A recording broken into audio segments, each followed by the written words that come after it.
Okay. Welcome everybody to 52 Living Ideas.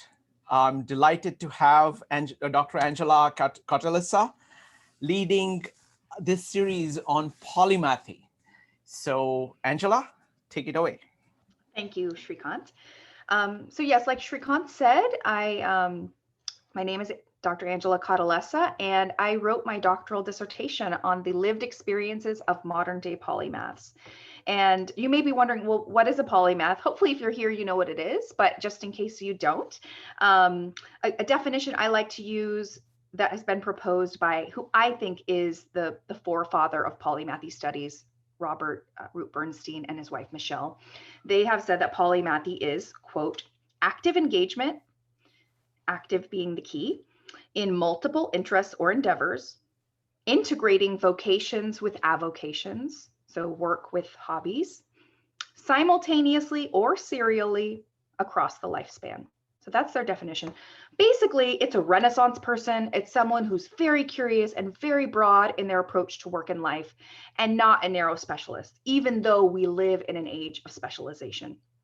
So today, this is talk number 2 out of 10 on Polymath Sundays. And we're going to be looking specifically at the pros and cons of navigating a polymathic life in that age of specialization. So polymaths are kind of rogue adventurers in a way, given the context in which they live right now in modern day. We're going to talk about the unique social and emotional challenges of that life and that way of living. So that's the topic for today. I do want to say before we dive in, and I'll probably say this at all 10 talks on polymathy, is that it exists on a spectrum. Okay, it's not like you have to be a Leonardo da Vinci to consider yourself a polymathic person. There's a range and a spectrum of like less polymathic or more polymathic, and of course there's a level of breadth, and also integration, like how well are you integrating knowledge and experiences from different disciplines. So I just want to say that it's not either or, it's not black and white, it's not yes or no, it exists on a spectrum. Now, I want to introduce you to 2 special guests that we have with us today. The first is Saskia Smet. She is a coach for polymaths, a professional coach located near Antwerp in Belgium. Saskia, could you say a little bit more about yourself and your background, anything that you would like to say so people understand who you are? Good evening, everybody. I'm Saskia. I'm a coach, but I have had some other lives before that. It's not my first and only profession. At the moment, it's the only thing I do. But I have been a quality manager. I've been working in IT. I've been working in pharmaceutical industry. So I have a broad range of things.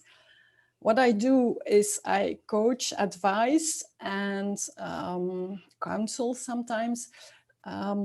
What we call in Dutch beelddenkers. And apparently that is something which is only used, or word which is only used in the northern part of Belgium and in the Netherlands. You could translate it to visual spatial thinking for visual spatial persons. And then you can have a look to the work of Linda Kreger-Silverman.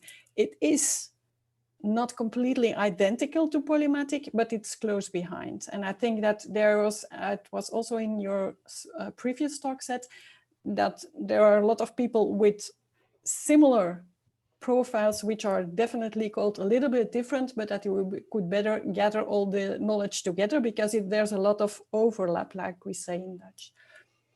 What I do is I coach them on a personal level, but I also coach them or advise them on a business level or on a team level. Not the team, but the most of the time they are the leaders.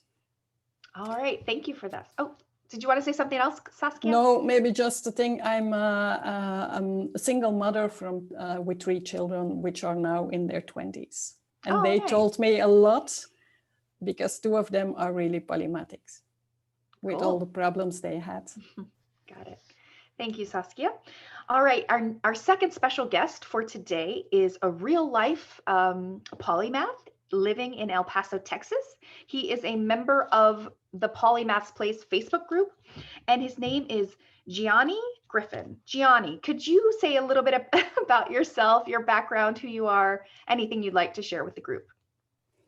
Yeah, for sure. So yeah, I'm Gianni. Right now, most of my life, I've been focusing and kind of specializing right now with computers and technology. But I've been a stand-up comedian. I wrote and produced music, and I still want to do a little bit more of that. I write books. I have like 4 or 5 books I'm writing. I want to get into politics. I want to learn 5 languages. I want to learn some instruments. I have a whole bunch of things that's planned out, like, and it's gonna happen and stuff like that. Selling, oh, that's gonna be a big thing I'm gonna learn to do. I'm just saying, yeah. So I just like doing a whole bunch of things and learning a whole bunch of stuff. And also, oh, chef, that's gonna be a restaurant. I'm gonna open a restaurant eventually, whatever, eventually. But but yeah, I like a lot of different things, and yeah, I'm excited to be here. Awesome. Well, thank you, Gianni, for that. All right, so let's dive in next to the real social and emotional realities of living life like Saskia or Gianni or Saskia's clients, where you are not a neuro specialist and you have a broad array of skills and expertise across disciplines.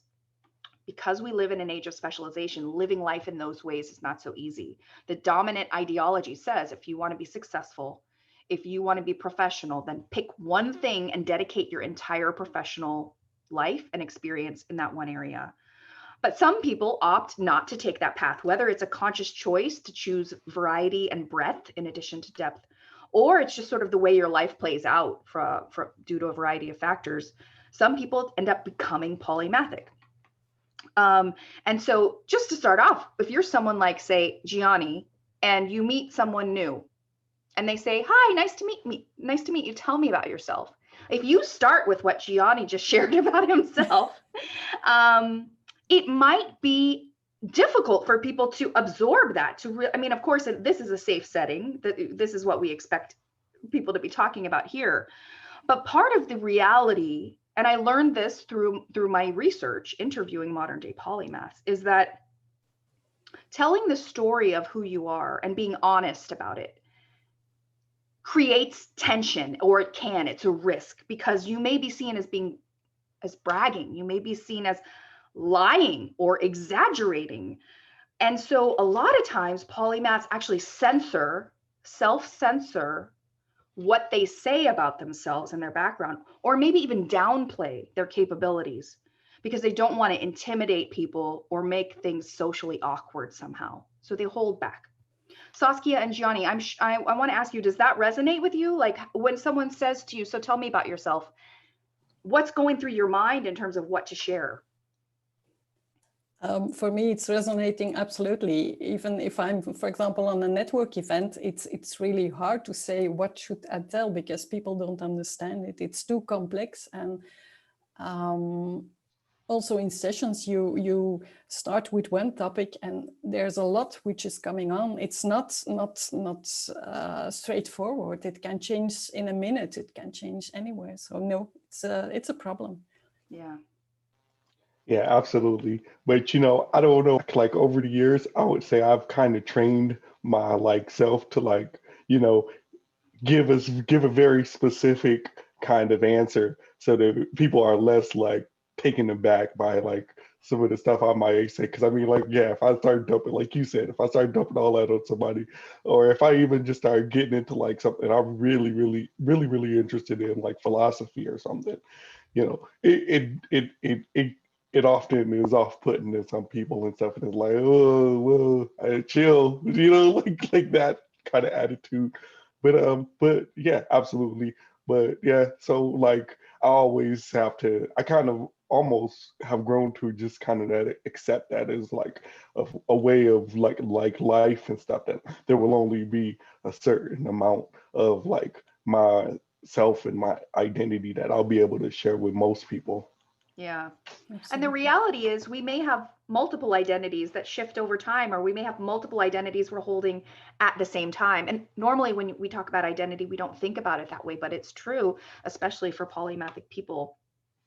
And so on the flip side of this sort of feeling like you may have to hold back and censor so you don't overwhelm people or somehow create tension, is this perk of okay, I have all these tools in my toolkit, I have all these experiences, it makes it easy to find common ground, right? It makes it easier to find something to connect with. Do you guys have any comments on that? Go ahead, Johnny.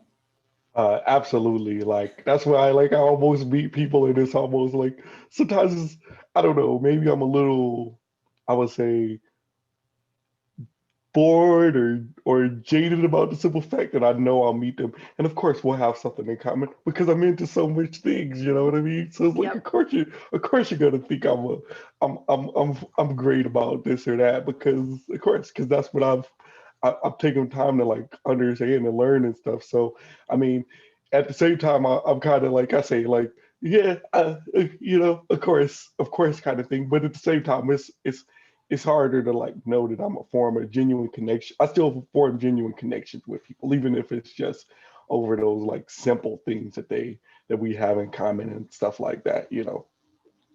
Yeah, absolutely. You know, another thing I found related to what we're talking about that I found from the people I interviewed is that because they have all this background, all these experiences, um, they frequently feel like they can understand people because that they've lived and tried and dabbled and or experienced or gone in depth in all these different areas. So I can understand you pretty good because I've tried what you're into and we can sort of be in the same in group in a way. But then when it comes to the flip side, which is, okay, I understand you. Do you understand me? Polymaths feel like it's very difficult for people to understand them. It's a kind of a burden of being a polymath is I can learn so well. I can understand other people's minds and how they work. I can find common ground with people, but I don't feel understood. Geoni or Saskia, do you have any comments on that? Absolutely. One of the things a lot of my clients, and sometimes I have it myself also, is that you have an image or an idea in your head. Sometimes it's in three dimensions, sometimes it's in 4 dimensions. And it's pretty hard to get it out on a comprehensive way that people understand what you're talking about. That, or they say, well, it's too complex, you make it too big, it's just that small problem, but we see the whole picture. If we have to solve a problem, we are not going to solve that little tiny piece. We take the whole, which is in front of it, beyond, on top, the whole. And that makes it difficult if you don't know that there is a difference in point of view. And I don't say that it's better or worse, it's just a difference. You see all the details, everything in one picture, and other people are looking at that tiny small part. Mm-hmm. That's okay if that's their way of working, but it's a different viewpoint and you're talking about different things. Yeah. And so they don't understand you. That's certainly one point. And another point I often see is that because you have so many interests, and like Jenny also said, you are so eager to learn something new that you really dive into it. You go pretty deep, but your speed of learning is so fast that people are getting afraid. That people are really saying, what's going on? You come in like somebody who doesn't know anything about that topic, and a few hours or a few days later, you are going out and you are having the same knowledge as I have. And I studied a long time on that. Mm-hmm. So that's pretty, if you're aware that that can happen, you can, don't hide or shy or turn yourself down, but you know that reaction can come and you can try to make the connection that they are not getting afraid of you because you don't want, it's just your interest and your energy to learn and to dive deep in. It's not that you want to overwhelm them or whatever. Mm-hmm. So yes. Yeah. Geoni, what about you? Do you feel like people understand you well, or do you feel like pretty misunderstood or not very well understood by other people? Absolutely misunderstood. But I think again, like I say, this is just something I kind of learned to adapt to this kind of world and living in that kind of situation. Mm-hmm. And I find ways in moments and times where I can express myself and I can get certain parts and aspects of my mind, out and stuff. It's part of the reason I even wrote books in the first place was because, it's just too much to start dumping on the people sometimes. So, and I find those moments. So, it's like I think to a certain degree, like I said, we were having this kind of had a discussion along the same lines in the group where, I say, everybody to a certain degree, I think has to feel that way to some degree. There's always every human on the planet must feel like some part of them misunderstood and not known. Yeah. But I think it's specifically for polymaths, it's a lot more intense of a feeling, and that's why I just say like, but I think at the end of the day, we all kind of still relate to this whole like aspect of just being like humans and this human experience that we all are kind of undertaking as living on this planet and everything else between. So I kind of try to just focus more on that and to a certain degree accept the fact that I won't be understood all the time. Yeah. You know what I find so interesting too is that this is something I heard from people I interviewed, is that for most people, when they want to be understood, they share more. They share more information. They go in more depth. But for polymaths, if they want to feel like understood, they kind of share less. It's so weird. But if it feels like too much maybe to share all the variety and facets of their identity, so they hold back in order to have some semblance of being understood, which I think is fascinating. Also related to this is because they don't really fit in, because they're so singular, so unique, because they express their real onlyness in an authentic way, it's very hard to find a sense of community. It's really a singular journey that can feel very alone. So it requires a level of bravery. This is part of why I'm bringing this up in a topic, since we're talking about the social and emotional realities of living life in a polymathic way, is it can feel very alone. And I want to give a plug for a moment real quick, forgive me. But when I realized that this is the case, that there are all these capable, competent, wonderful people living life to the fullest in an authentic way in all their variety and facets, but they feel alone, it made me feel like, well, what can we do about that? And my solution was to create a Facebook group. So I have a Facebook group. I just want to let you all know that if you feel like, oh, I think I'm polymathic, come join Polymath's Place. I know some of the people here are already members of that group, but there is a place where we talk about polymathy openly. And it's not as if you're going to find your exact twin, like your exact combination of your polymathic self in the group, because that may be nearly impossible. You're so unique, right? But you will find people who understand what it's like to live life as a polymath there. I also want to mention there's a YouTube channel called Polymath's Place as well that I started. So there are resources out there. Okay, so in terms of feeling like it's kind of a singular journey requiring bravery to face those challenges, I'm curious, Saskia or Geoni, do you have any comments about that? For me, it's important, and I observe that also a lot, if your self-esteem is, or I think you say, or self-esteem, that trust, that you have a lot of confidence in yourself. If that is great and strong, and I don't want to say that you have to feel yourself better than somebody else. That is not the case. It's just that you are confident with who you are and which kind of knowledge you have.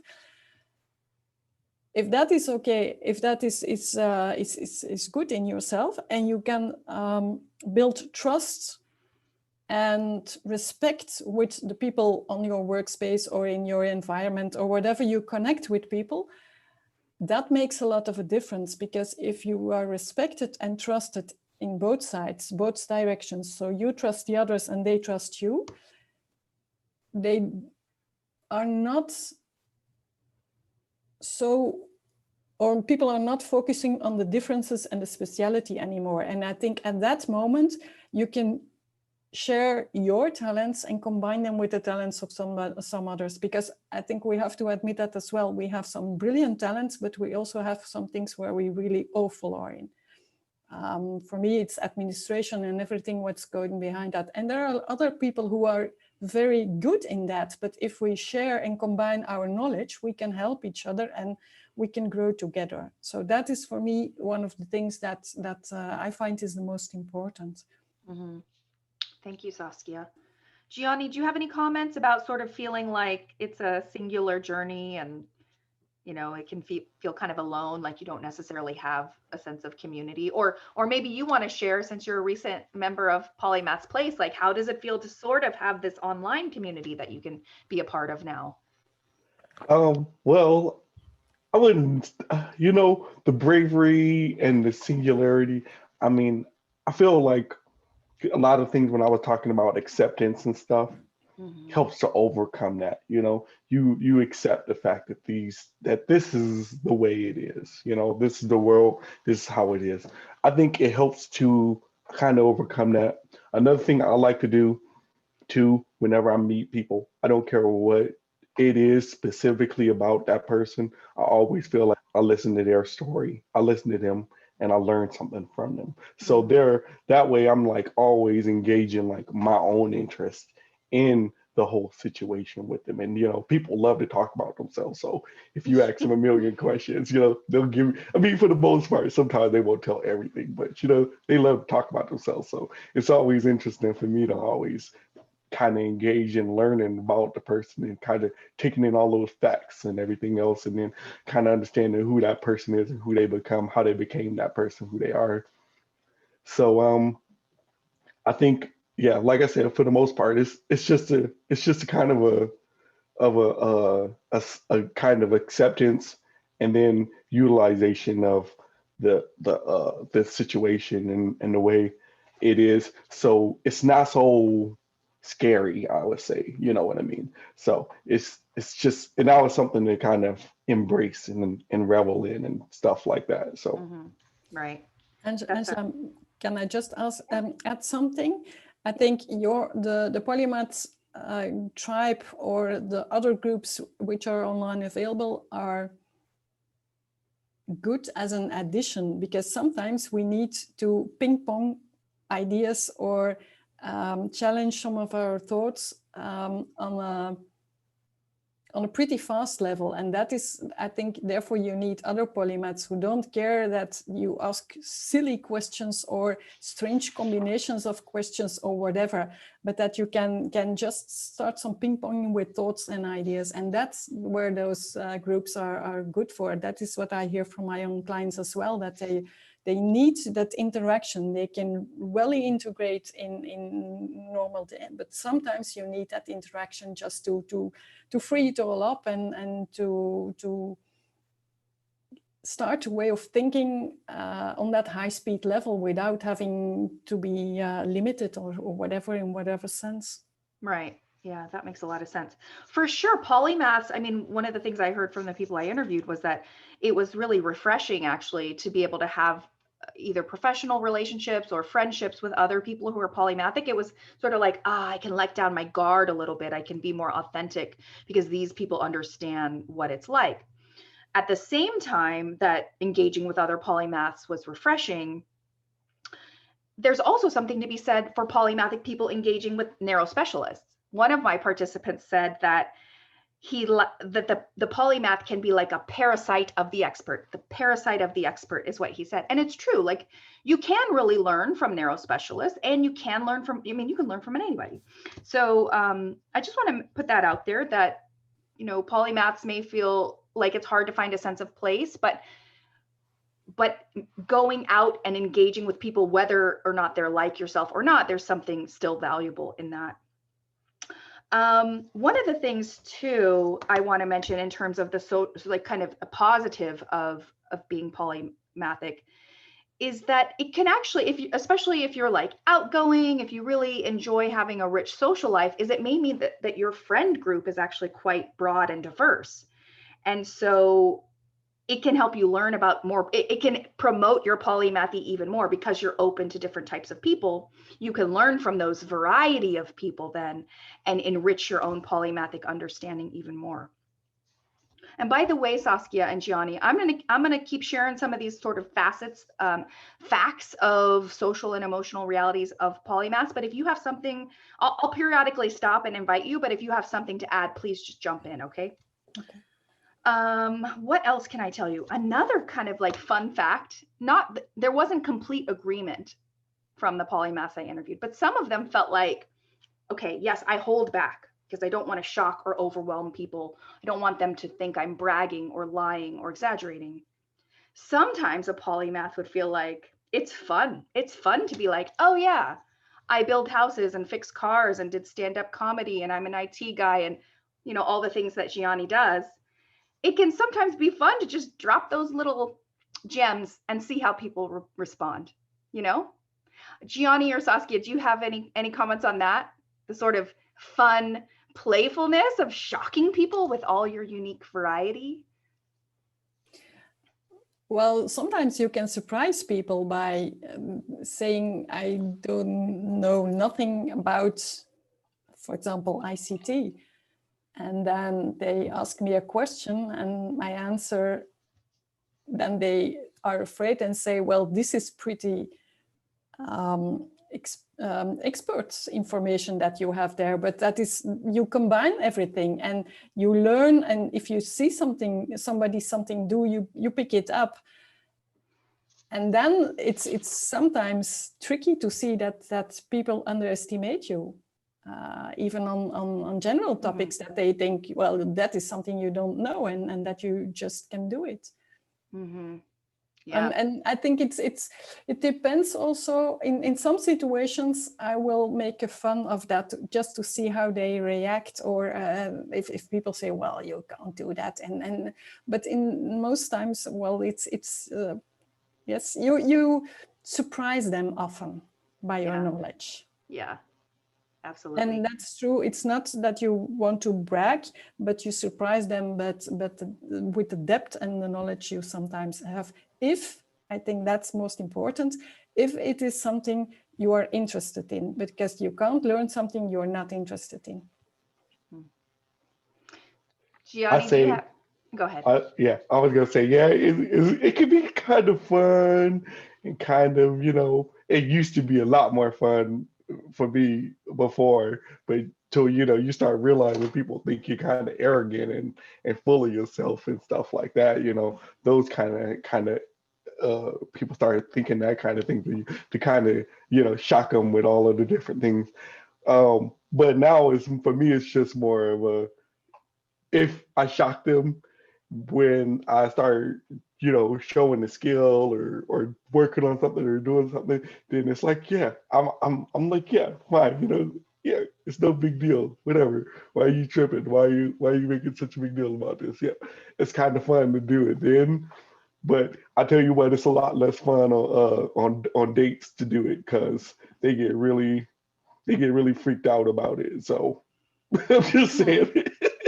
And that's another great point, Geoni, is that if you're single, and I know, Karen, you made a comment about this a minute ago, if you're single and you're trying to date as a polymathic person, that can be difficult to find someone who can first sort of understand you in this combination of facets that you are, but also who can sort of go with the flow as your identity morphs and changes over time, which it may. And so I heard from a number of people I interviewed that, like, it's not so easy to date when you're a polymathic person. And Geoni, you just touched upon that. It's like, I may have to censor myself even extra, to even sort of get to know someone and give out my identity in little bits, in bite-sized bits, so that I can try to be understood without intimidating or scaring this person away. So that's another kind of social emotional reality, is if you're like this, it may be difficult to find a partner that is a good fit for you. Oh yeah, especially when you're sitting there and it's like, oh, look at us, we have so much in common. You know what I mean? To them, to you, it may seem like, oh yeah, that's great. You know what I mean? But to them, that's like, wait, are you just like making this up to, like, seem cool? Is it too much? Is it all the rest? But it's like, no, I'm just giving you peace, and it happened to line up a little bit with theirs, and I don't know. I've seen them be off put by that very much.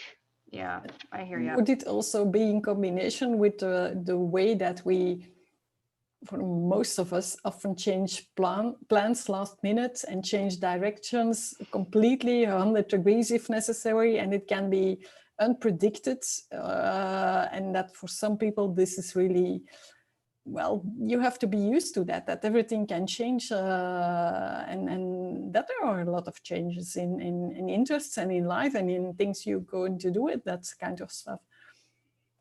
Yeah, good point, Saskia. Another thing I want to bring up is, I've mentioned we live in this age of specialization, and so to be polymathic in that context can be a challenge.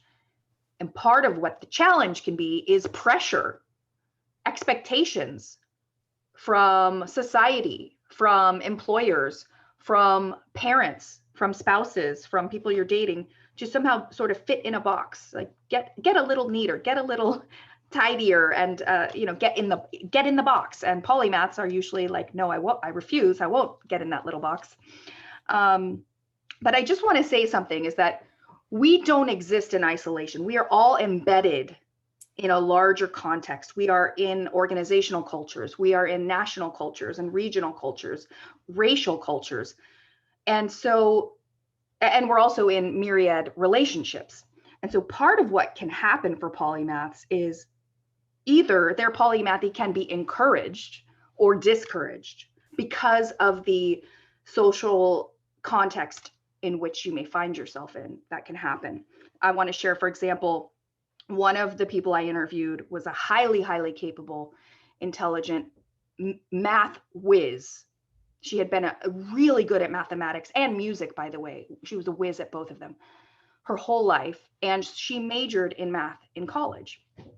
And she got a B on one of her tests. And she was such a perfectionist that getting a B to her meant she was a failure. I know that may sound ridiculous, but she was used to getting only A's and only being the best. And so when she got a B on a test, she went to her academic advisor and asked to change majors. And the advisor asked why. And she explained why. And he was like, no, that's not enough of a reason to drop your math major because you got a B one time. So in that case, the academic advisor helped her stick with her passion for math. And she also had, the passion for music and entrepreneurship and a bunch of other things. But I'm sharing this example to say that we exist in social relationships, and people impact us to either not give up on something or change direction. I want to share one other quick example. Someone else I interviewed was thinking about double majoring in undergrad. I think she was going to do engineering and art. And the academic advisor basically told her, no, don't double major. And you're female, go with art. And she listened. She didn't double major and she didn't pick engineering. And so I just want to point this out that, you have to be cognizant if you're living life as a polymath, you have to be cognizant of how people in your atmosphere may influence you. And of course, it's important to hear people's perspectives. And like, if you want advice or observations, yeah, be open to that. But at the end of the day, you have to curate your own life experience. And if being polymathic is important to you, keep that in mind as you choose how you want to live your life. Saskia or Geoni, do you have any comments on, the social pressures and expectations and how that impacts how polymathy plays out in your life? One thing I've observed in several occasions is that the combination you talked about, the lady with a major, the double major in art and in engineering, what I realize is that, or what I observe is that a lot of them have an expertise or an interest or a job in science or engineering or whatever, which is really like the STEM, how do you call it, the STEM disciplines. But on the other hand, they need to balance that with something else, with cooking, with gardening, with something with their hands, with music, with art. And people are often told you have to choose one of them, but I know and I observe that if you choose one of them, they're unbalanced and they getting in trouble because it's unbalanced. What I realize is that you combine those two, whether it is a hobby or whether it is on both on high level, that you can balance them together if that is needed for you, that you achieve better results, that you achieve much more and that you are in balance. And although people say it's too much, for an outsider. For yourself, you need to have that to keep your balance. And that is strange because people are saying it's one or them. No, you need them both because you're otherwise unbalanced. Yeah, absolutely. I heard that from people I interviewed, that like if they set aside part of themselves for too long, it began to feel like something is out of balance, something is missing, and I need to fix it because I don't feel right for like excluding that part of my identity for too long. Geoni, I see you nodding over there. Oh yeah, absolutely. I'm just saying, absolutely. I felt that before. Just setting aside something for too long, absolutely. I'll start to feel like I'm suffocating. Mm-hmm. But I don't know. I never really felt too much like social or societal pressure. But I have heard people say like, that sounds like a lot. That sounds like too much. Or, that's really ambitious when I tell them about like some of the stuff I want to do. And it's just like, but like life is long. I take 5 years here, I take 10 years here, I do things here and there. And I don't see the big deal, but for them it seems overwhelming, I guess. Mm-hmm. May I add something to that again also? Yeah. What you also see is that if they have a job, which can be pretty complicated to learn, like for example, think on in the laboratory some pretty stuff to analyze and some interesting, they learn so fast, and if they know the job and the excitement is gone, so there's nothing new and it becomes routine, then they are bored. And what you often hear then is that people in the organization say, well, stay here for a few more years because you can have it a little bit ease and a little bit calmer, and they are gone if you don't realize that they need some new stuff, some new challenges, some new experiences. If you know it and if the knowledge is in your fingertips, then most of us will go on and will move on. And if your organization is not letting you do that, well, I hope that the most at the end, they decide to quit themselves. And I think it's a pity, but it's so often the only thing you can do. You really have to move on. You really have to have a new challenge. Yeah, that new challenge, variety, and continual learning. I mean, polymath, it literally means, I didn't say this earlier, but poly means many, and math, it's not mathematics, it's manthin in Greek, which means to learn. So it basically means many learning. So if a polymath is not learning, not growing, not improving, it feels very uncomfortable. So I just want to say that. Another thing I want to add is that to a polymath, actually, Karen said, I'm so relieved to find I'm actually normal. You are, Karen. In my opinion, this is actually the natural way of being, to learn, to explore, to grow. I mean, we have this amazing brain that makes us so unique from any other creature on the planet. Of course, we want to learn and grow as much as we can. It's natural. The Industrial Revolution, the increase in knowledge in humanity, we decided to kind of create intellectual division of labor to make ourselves cogs and big wheels. And in my opinion, that was what was unnatural, but maybe we needed to do it. It was functional and it made sense. It was efficient. But for people in this age of specialization who choose not to be specialists, other people may see them. Here's some of the again, difficult social and emotional realities, is that other people who buy into the narrative of specialization may see you as flighty, uncommitted, distracted, unfocused.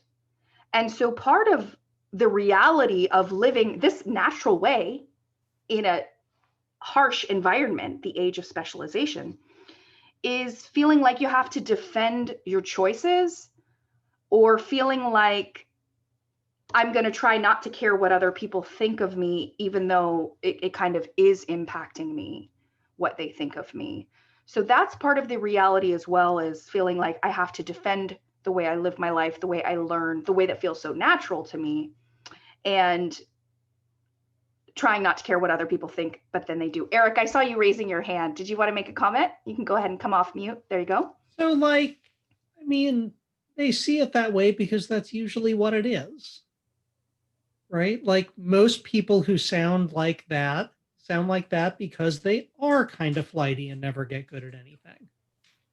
So like, it's not a terrible assumption. The question is just how you overcome that. Yeah. And I But would like say, go they're ahead. not crazy to think that. Well, I also wanted to say what you're saying there, because I know what you mean. Where there's people who, they are flight. They're in the one thing, they're in the other, all the time. But I think for most, I guess maybe just me, I would say actually is I would sit here and I would not say that I'm flighty, but I'm just very passionate about all these things, And I think that is very much the key in those situations. Some people who are flighty and they are like, they choosing 16 different jobs to go do any other day, they're doing it because, it's just an idea maybe that popped into their head. Maybe they got distracted, maybe something like that. You know what I mean? But for me, if I'm choosing to learn something or do something, it's out of passion. It's not out of just, maybe this is cool. You know what I mean? Or maybe I should say sincere interest, I would say, to enhance or to understand and to learn. Yeah. Absolutely. I love that. Absolutely, I agree with Jenny. If you lose interest or if you have the impression that you know enough about one subject or one job, you move on. Yeah. I love what you said, Geoni, about passion. I find that's true as well, that polymaths are the way I kind of describe them is the people that tend to be kind of all in at life. They're just all in. They're passionate about the human experience. They want to learn and grow, have the full breadth of the human experience. That's why variety is so key. All right, related to what we're talking about with all this variety, I want to talk for a moment about another thing that came up in my interviews, which is your personal brand and how difficult it can be to explain in any social setting, like who you are and to kind of manage your personal brand. And interestingly, some people chose to lean in to that sort of the large swath of different parts of their identity by playing it up, by really owning their polymathy and letting that be an asset, by in any given context playing up their differentness versus blending in. And so I just want to mention that the personal brand, though, that's more largely what I'm trying to bring up here, is that your resume, if you have a website, your website and like who you are can be difficult to kind of explain. The storytelling behind your personal brand is a challenge you have to navigate in social settings. I see people nodding. Geoni, Saskia, anyone else, any comments on that? If you have to look for a new job and then you have a hard time, if you have to use a standard or classical resume, it makes more sense for a polymath, I think, to really see what the red line is between the connection between all your knowledge, interests, passions, experience, and see what brings that to the table. It's more easy if you put it that way. And if people pick you up because they are interested in the combination, then that you are able to fit in a classical job vacancy, which is posted everywhere. I hear from my clients that it's difficult to get asked for an interview if the first selections is on the base on the basis of the resumes from candidates. Mm-hmm.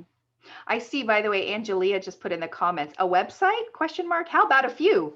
So yeah, that Absolutely. Is very polymathic, yes. That you would actually have multiple websites as part of your personal brand. But I like what you said, Saskia, like if there's a way to kind of find a through line, maybe the through line is just, I like to explore and learn. And so that's what you're going to see with my personal brand because I'm a polymath. Maybe that's what it is. All right, next I want to mention something. This is a little academic of me, but I do want to mention a theory from the academic literature called social identity theory. And what social identity theory says is that we human beings figure out who we are. We figure out our identity because we can find in-groups that we can be a part of. We can fit in an in-group, or we can see out-groups where we don't fit in. And so by that social comparison that we do, we figure out who we are. something that I found that was so interesting. It's hard, I want to mention, it's hard for most people to realize they're polymathic because one, we don't talk about it. Most people don't know the word. Polymath is not the best word. I think it's the best word available. But it's something we talk about in this sort of community is like, what's the right word? I use polymath, but it's not the best word. Most people don't know about it. We really don't have societal discourse around this. And so even realizing I'm a polymath is like, it may take people half a lifetime to even get there. And so it can be very difficult to step in and own that identity. But when people do realize they're polymathic, what's so interesting is that usually it's because they can't really find a group where they really fit in. They never really fit in. And social identity theory says, oh no, that you're supposed to find your identity because you fit in somewhere, or you can find places where you really feel comfortable fitting in. For polymaths, it's the opposite. They don't really fit in, and that's how they realize they're different. That's how they realize they're a polymath. So I want to mention that I just think that's an interesting difference, and also sort of a burden of being a polymath, is because it may be hard to even have that self-awareness. Saskia or Geoni, do you have anything to add on that? Well, it really depends. I think for some people it's it starts already in childhood. I think how you are stimulated, motivated, or just not to do your natural, or to be your natural self, or to fit in. I think there is something where it starts already. I want to comment as well. Someone said in the chat that they fit in everywhere, which is true. Like a polymath Yes. usually does feel like I can fit in anywhere a little bit, but really feeling like you fit in entirely, like you found your tribe, is very difficult. You can find communities where you fit in part. You can find many communities where you can fit in part, but to find where you really fit in is challenging. And that, again, that's why I made the group Polymath Place. It's a virtual place, but I know what a lonely journey it can be. So I wanted to mention that. Yeah, that's what I was going to say too, is I feel like I fit in everywhere, in a little bit here, a little bit there, all over the place. And I mean, like, I don't know, like I said, I go back to just learning to kind of accept it. Now, maybe I will, maybe now that I've found all the polymath people and stuff, because like I said, I didn't really seek that out before in life or anything. I've heard about it, but maybe now I'll find some more of that kinship where on all of these different levels. But I mean, like I said, I don't know. It's kind of just been something I would say, yeah, I've adapted to. Yeah, I hear you. A couple other quick things I want to mention before we shift into some Q&A is it can be kind of frustrating for polymaths as well, because usually polymaths are gifted, talented, highly intelligent people who are good at learning. Like that's the nature of what being a polymath is that you're good at learning. So you probably are above average in terms of intelligence and capability and experiences. And so when you meet someone who's more narrow-minded or has chosen kind of literal blinders on so they can be a specialist, it can be challenging to kind of engage with them when you feel like they're only seeing a part of the picture, not they're looking down so narrowly that they don't see the bigger picture. So it can be frustrating socially. I also want to say, for some polymaths, not all polymaths are like this, but for some, their own polymathy may actually be a trauma response. And I haven't really said it like that much in the past, but it's true. For some people who grow up in a dysfunctional home with dysfunctional parents, the way to get out of a bad situation, I have said this before, the way to get out of a bad situation is to gain skills, to get a toolkit so that you can get a way out. So developing one's polymathy can actually be a trauma response. The other thing I've observed from some of the people I interviewed is that because part of what polymathy may be is success, accomplishment in a bunch of different areas, that for some people doing that was also a trauma response to, say, bullying. There was one of the guys I interviewed in my dissertation who was bullied, and him being really awesome in multiple fields was kind of a, watch me, you hurt me, watch how awesome I am, I'm going to be better than you. And so I do want to mention that. So for many people, they're polymaths because they're curious and they like learning and it's just fun and they want to explore. For some percentage, I don't know what percentage, but for some segment of polymaths, it may actually be a trauma response. So I want to put that out there. What else can I tell you regarding the emotions of polymathy? So one of the people I interviewed, he shared, there were several, by the way, several people I interviewed who told me that they struggled with depression. So being a polymath doesn't mean your life's so wonderful you don't have you don't struggle with, you know, depression or mental illness. In fact, being a polymath can have burdens and challenges because we're in this age of specialization, and just because of the nature of what it means to be a polymath, there are pros and cons, like any, you know, way of living your life. But one of the people I interviewed, he told me that it was his polymathy, his continual learning, that helped to alleviate his depression.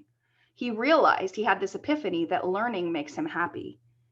And so, of course, it feels good to feel like you're learning, you're improving, you're becoming a better person. So polymathy can both create challenges in your life, because it's not so easy always to be a polymath, at the same time that your polymath exploration can relieve some of the darkness that may creep into one's mind, because it makes you feel alive. It makes you feel like you're learning. It makes you feel like you're becoming a better version of yourself.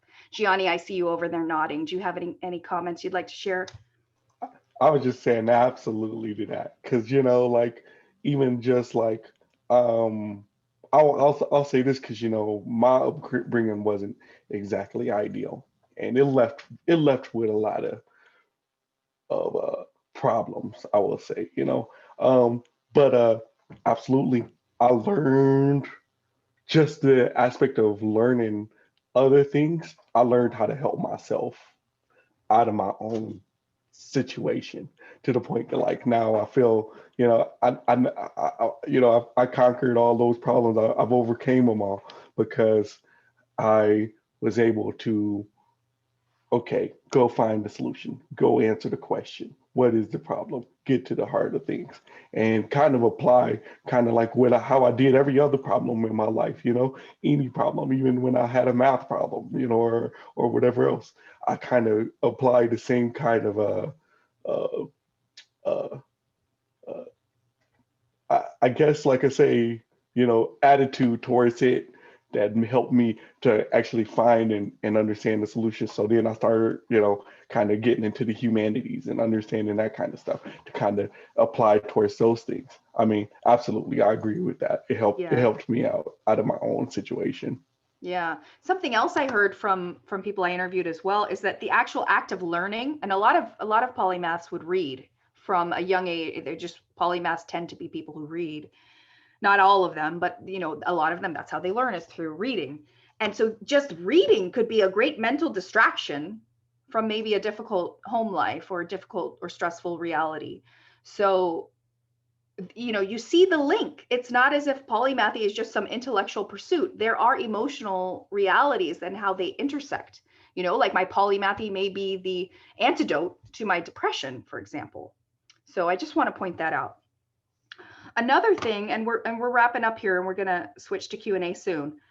But at the end of the day, you know, polymathy can feel like a lonely journey. You may feel alone. You may feel misunderstood. You may feel like you have to defend your choices because of the pressures and expectations and comments that people make. So it's not necessarily an easy journey. I would say it's a worthwhile journey. To me, living life in a polymathic way is how you live a good life. And it's so important. Geoni, by the way, I want to mention before we shift to Q&A, you brought up something in the Polymath Place Facebook group recently about authenticity.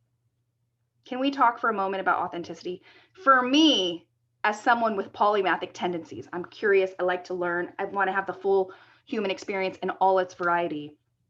It would feel very inauthentic for me to force myself into a cage of specialization.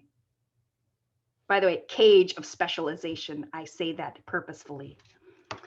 So let's talk about the importance of living life authentically and expressing your authentic self. Personally, I feel like that's one of the most important things we're here on earth to do, is to express our authentic self.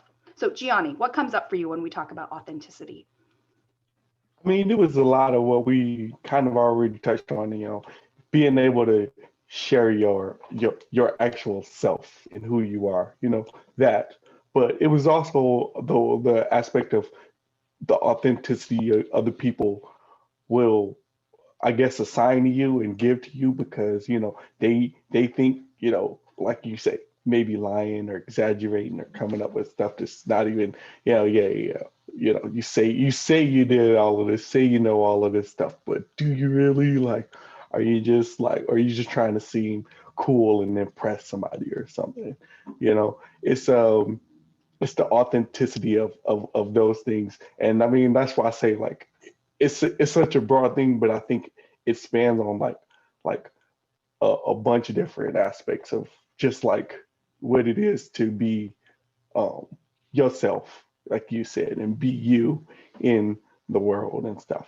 When it's kind of a struggle to understand just how authentic you can be and who you and everything else. So Yeah.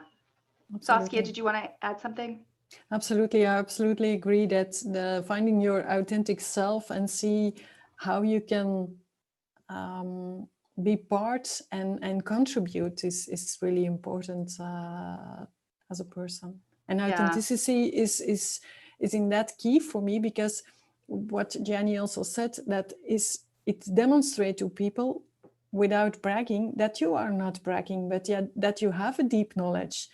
And most of us are really willing to help and to contribute, so that you really want to bring some part to the table and help people with what you can. And then the authenticity helps people to trust that you are maybe a little bit strange on some points for them, if they are really from one expertise and a single expertise. But on the other hand, that you can be a bridge builder between experts, and that you have brilliant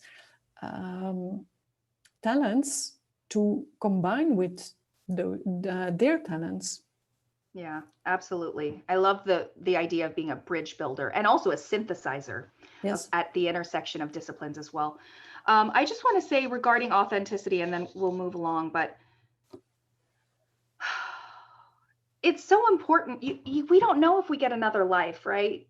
So it would be such a waste to have this human experience and then just live it pretending to be someone you're not, or live it pretending to fit in someone else's box, or living up to their expectations.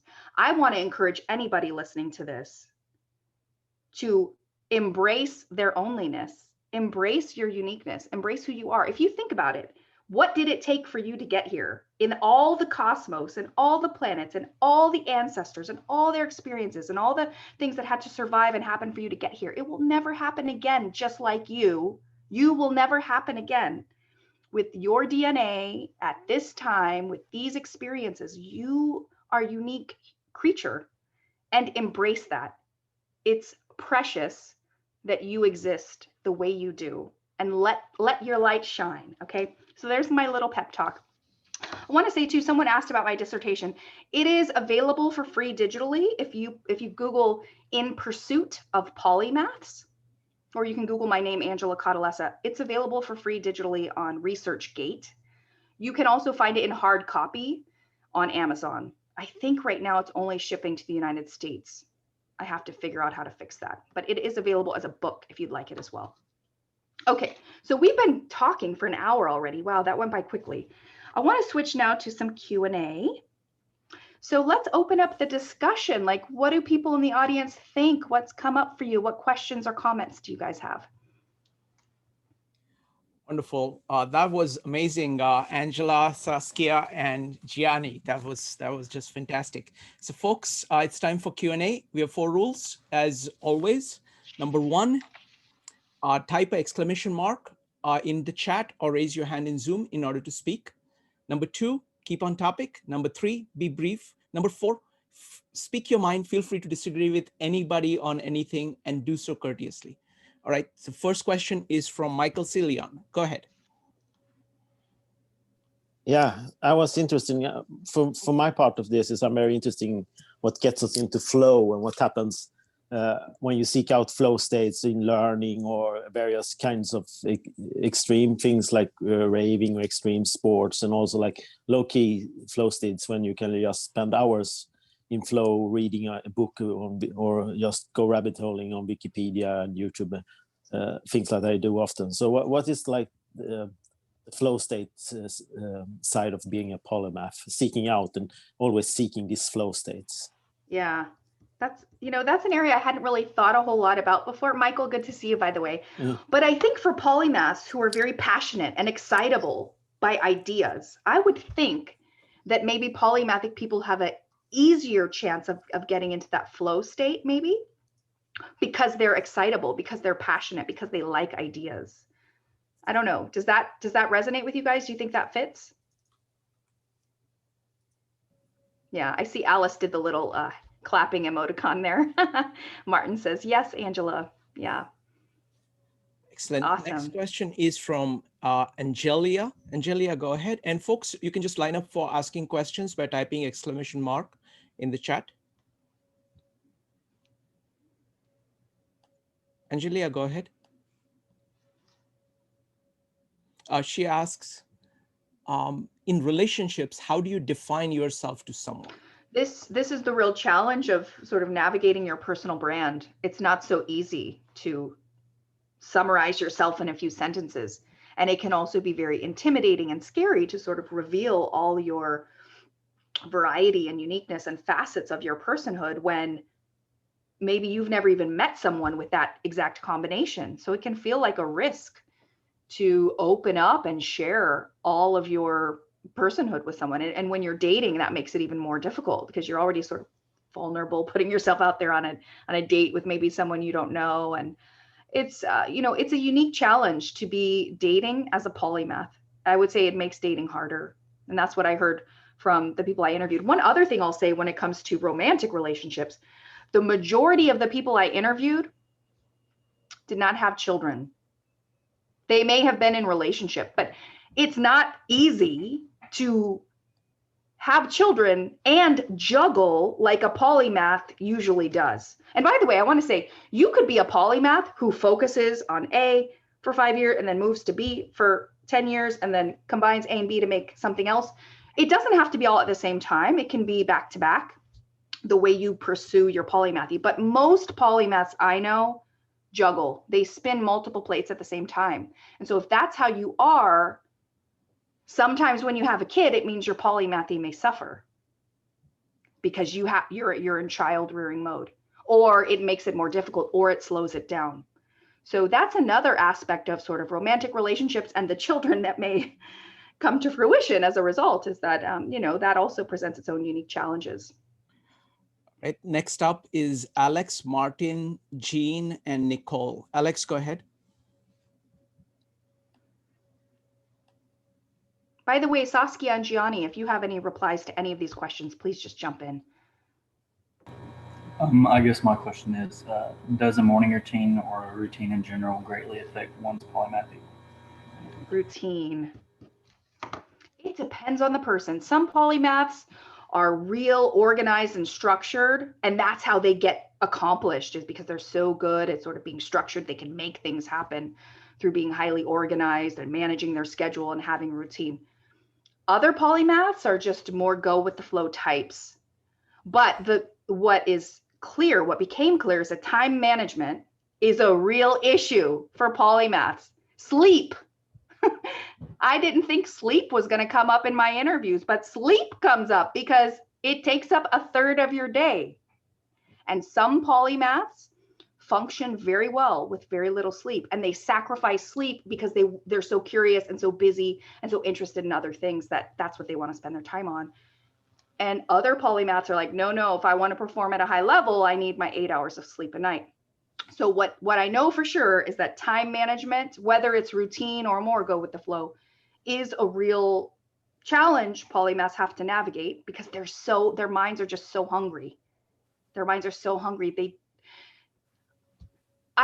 One of the people I interviewed, by the way, I think this is funny. She told me that if she were to go on vacation and sit on the beach and do nothing, how stressful that would be.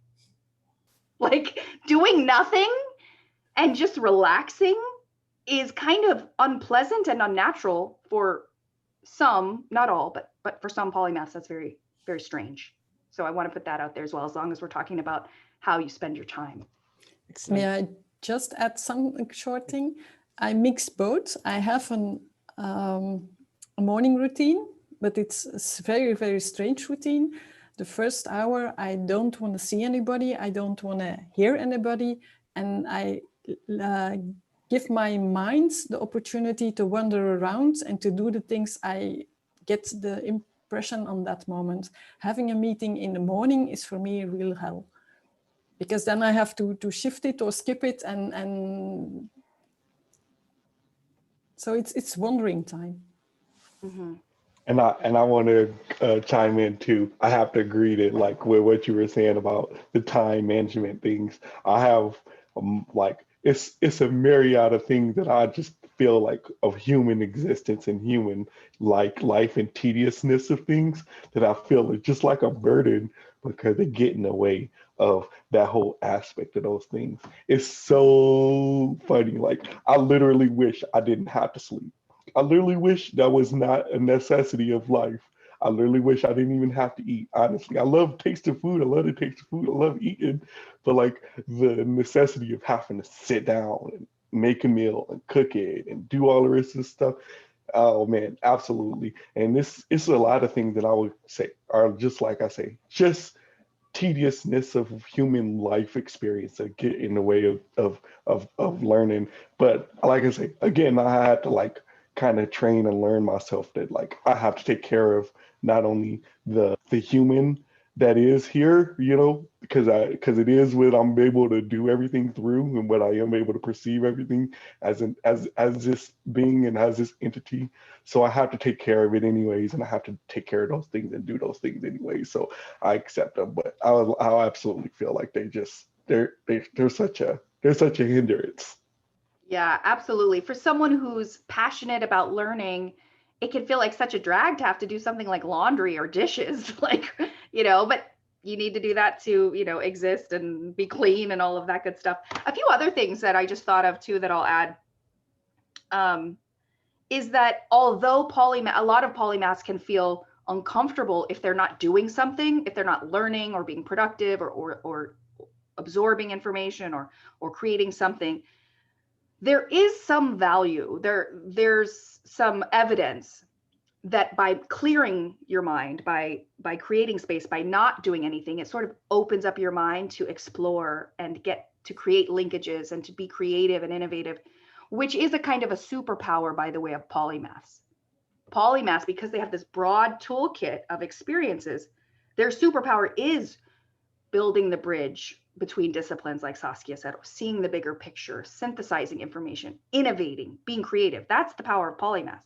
And if you're always busy doing something, it might be difficult. So there is some value in sort of slowing down and just letting your mind wander where it will, to see what comes up and what your mind does.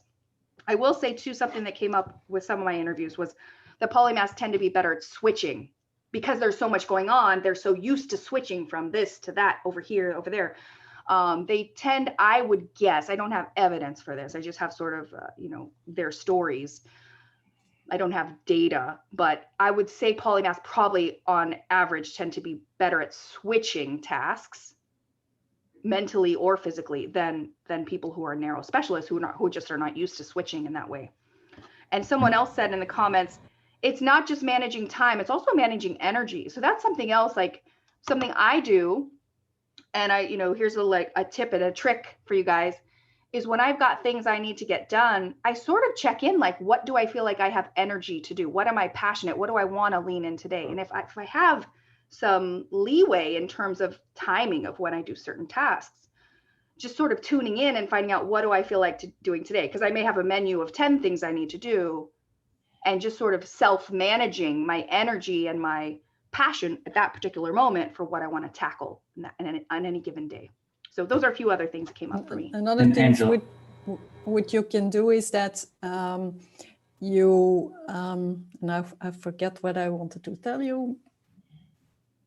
Never mind. If I come back, I'll come add it later on. I forgot it. Got it. All right, let's go to the next question. It's from Martin. Hi, everybody. I want to know if someone knows something about polymathy be linked with imposter syndrome, and if you have something to tell about that. And also, that reminds me about the beach thing that you said before. It was very funny for me because I want to leave to the beach. And I said, what I'm gonna do? I don't have any TVs, cell phone, internet, nothing, no one. What I'm gonna do? But then when I realized that I spent time in nature, and I realized that when the nature do work in yourself, start to work in yourself, then another things happen, and you start to not needing nothing else, and you can learn in a different way. That is very spectacular what happened when you go to nature and leave nature make the job in you. Right. I will say, regarding Martin, your question about imposter syndrome, you know, when I was developing my interview protocols for my research, it never occurred to me to ask anything about imposter syndrome. And I think almost in half of the interviews I conducted, the interviewees brought up imposter syndrome. They brought it up. It is a phenomenon that polymaths feel, because when you live in an age of specialization, when you look around at your peers and you see all these people developing deep expertise in one area alone, and then you compare yourself to that, you may feel inferior in that area. And maybe you actually are in that one area. The thing is, from my perspective, I just feel like there's no need to feel inferior. There's no need to feel imposter syndrome. You're just different. They're a specialist, you're a polymath. You have a broader array. You have something they don't have. Maybe they should feel imposter syndrome because they don't have breadth. They only have depth. Polymaths tend to have breadth and depth. Maybe not quite as deep as the specialists, but they have both. And there's great value in that. So I just want to say, yes, imposter syndrome is a thing for polymaths. But my hope is that it's not too heavy a burden on them, because personally, I just feel like they bring a different talent to the table, which is also valuable. We need a society with both specialists and polymathic generalists. We need both approaches. And actually, I think if we can harness the talent of both together, that's really what's going to push humanity forward even better to the next level. Saskia and Geoni, whenever you want to comment on something, just unmute yourself. So as soon as I notice it, I'll wait for you, okay? Next up is Jean, Nicole, and Francoise. Jean, go ahead.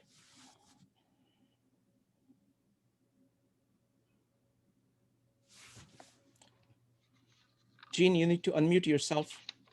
Oh, you were breaking up. I didn't hear. Yeah, it's thank you. It's very interesting. Every time I join this lecture, I just identify more and more with what they're describing. It's so funny because I used to change my job every 2-3 years, and that I interview with the company, and they are concerned about my resume. Why you change job every 2-3 years?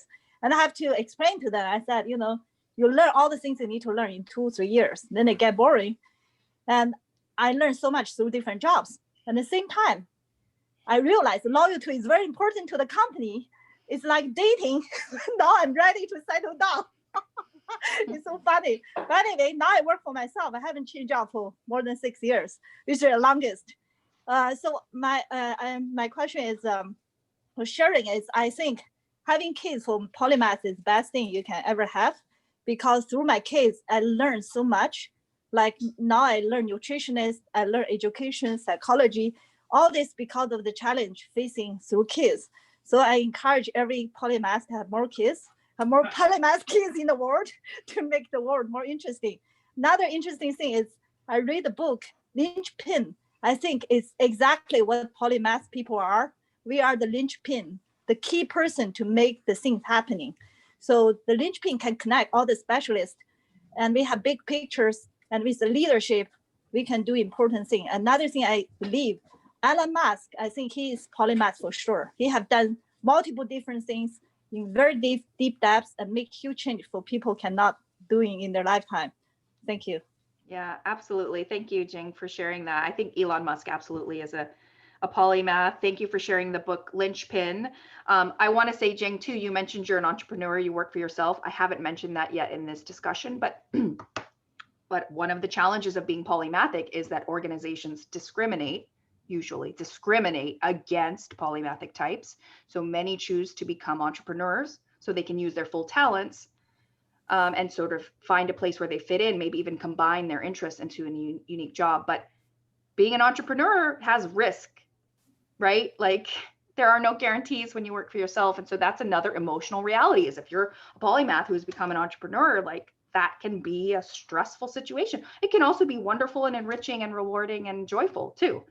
And then lastly, regarding kids, yeah, that is, so often when we talk about polymathy, we think about intellectual knowledge, but the experience aspect, having broad experiences matters too. And absolutely being a parent to a human being, like creating or adopting a human being and helping raise them is a wonderful and enriching experience. Maybe one of the most, in my view. I'm a mother, I have a 4-year-old daughter. I feel like despite how ambitious I have been, getting motherhood right, being a good mom is the most important job I will ever do. And I learned so much about myself through that process. So absolutely. I just want to add something. If you are a polymath has a job in an organization, be aware that if your boss changes, that might be a tricky thing for you, because it is much based on relationship, whether you get sufficient exciting things to do, sufficient challenges. If your boss knows you, then you get them automatically. But if that person changes and there's coming something new, somebody new who doesn't know you, you have to build that trust again, because they are afraid of such a polymathic resume, or a person who knows so much, can do so much, and doesn't fit in one box. Thank you. Thank you. Next up is going to be Nicole, Francoise, and Stephen. Nicole, go ahead. Hi, everybody. Can you hear me? Yes. Yes. Okay, good. I haven't been here before, but thanks for inviting me in. Of course, it all sounds familiar. I've done the entrepreneurial thing as well, and it does come with risks, yeah. But sometimes it seems the only way to ever do what I need to do. Mm-hmm. I was wondering if anybody has researched potential genetic links. Like, one of the things that comes to my mind is that, and it makes sense, the genetic link makes sense in my family, about the ability to process dopamine efficiently in the frontal lobe. We don't do it very well. It can lead to some emotional instabilities. But at the same time, we're all very high IQ folks. My sister and I turned out very similar in this regard. So I was wondering if anybody had looked at genetic links, potential neurobiological factors, or do you think it is, in your research, Angela, have you found it just mostly a social adaptation that you referred to? Yes, this is a great question. So one thing I should let you know is that polymathy as a phenomenon has been studied very little in general.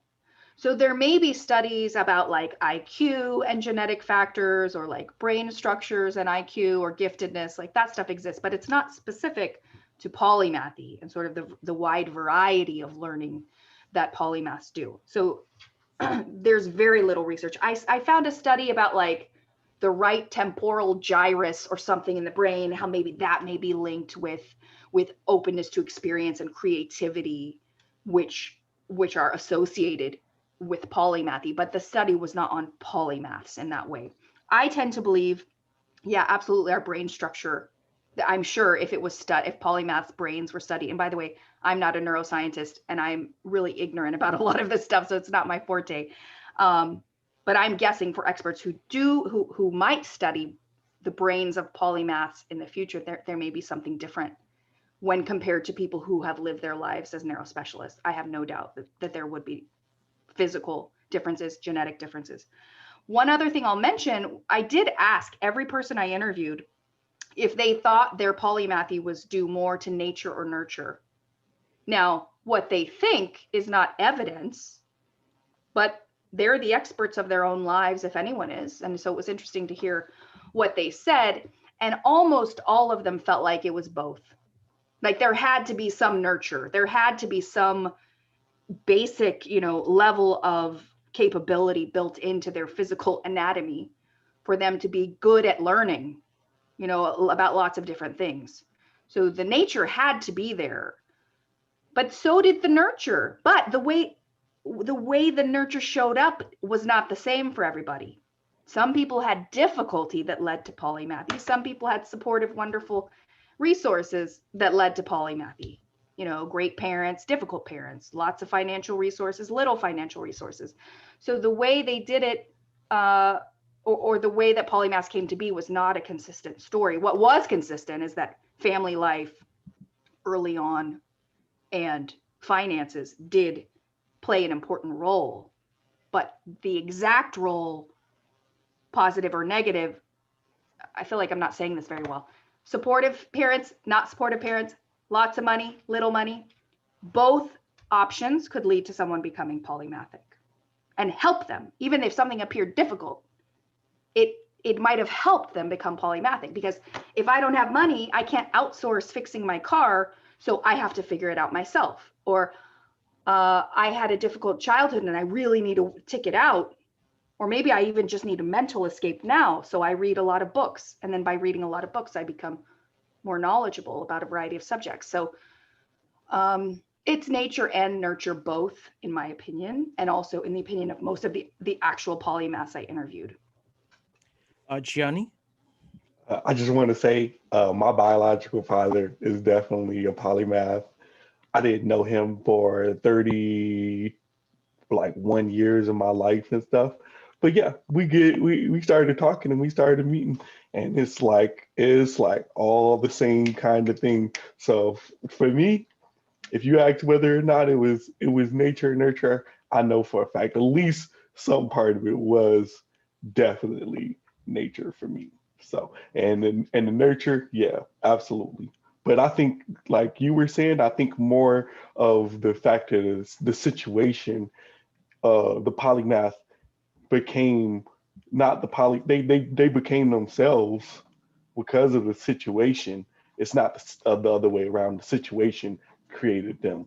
But that's what would be what I would guess. So, but I don't know. Folks, we are running a little short on time. So what we're going to do is we're going to take one last question from Francoise, and I'm going to give Stefan and Leslie the first dibs on giving their takeaways after the breakout rooms. So Francoise, go ahead. Okay, so Angela, thank you so much for sharing and explaining so many different situations. I learned a lot, and I'm still into the inquiry of knowing yourself helps you to know others. And I'm wondering if in your studies and all interviews, you met the situation where polymaths were such because of dyslexia. Dyslexia. Dyslexia did not come up with any of my research participants. Attention deficit hyperactivity disorder did come up with a number of them. And actually, by the way, as it pertains, people contact me regarding my research. And one of the people who contacted me recently had done research at Stanford about ADHD. We had a few meetings, and he was trying to distinguish what's the difference between someone with polymathy and someone with ADHD? And he kept saying, the more I describe polymaths, the more he's like, you're describing me with ADHD. So ADHD is something that came up. Dyslexia didn't. It doesn't mean there's no link. It doesn't mean some polymaths don't have it. I don't have data on dyslexia in particular. Saskia, did you have something to add? Go ahead. I see a lot of people with dyslexia also. And if you see to the kenmerken, the criteria they give to ADHD, ADD, and dyslexia, and some others like giftedness is also linked in some way or another. And then I see a lot of people with dyslexia, and some have really severe dyslexia. All right. Thank you, Saskia. So on that note, what we're going to do is that we're going to go to breakout rooms. Breakout rooms is an integral part of these meetups because there you'll be able to talk to each other about all the things that we've been discussing. And then we'll come back automatically in 20 minutes and we will discuss our takeaways. All right, I'm starting. Guys, Shrikant, real quick, before you guys go, can I give you like some thought questions to think about when you're in there? Oh, yes. Forgot about that. Go ahead. So we live in an age of specialization. I'm guessing for people here, you're probably identifying with being a polymath, or you're at least curious or open to it. And I'd like for you each to share, like, do you feel that pressure to specialize? And what have you chosen for how you live life and how you work professionally? Did you choose specialization or multiple specializations, or have you chosen a more polymathic approach to work and life, and your hobbies? And more largely, just what has resonated with you as we've discussed these social and emotional challenges. So just share a little bit about your own story and your own path and what's resonated with you today or not, if you feel comfortable sharing your experiences. Wonderful. I'm starting the breakout rooms now. See you back in 20 minutes. Welcome back.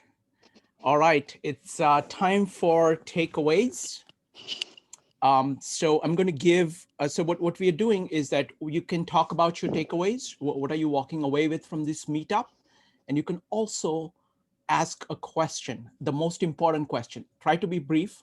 And what we'll do is that at the end, if you have time, we will have a discussion. So I want to have anybody who wants to give their takeaways get a chance to say their piece first, and then we'll go from there.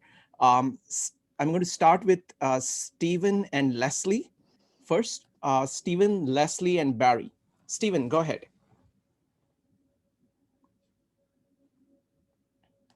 If you want to skip, you can just type skip. You can just unmute yourself and ask give your takeaways. Okay, Stephen, are you there? Right. Go ahead. So let me pull up so the question I was asking was, this came up in other conversations, but here's a proposition that I would make, is that confident people should be widely propagating intellectual and economic prosperity. All right, we'll keep that, all the questions we will deal with at the end. What was your takeaway from the meetup?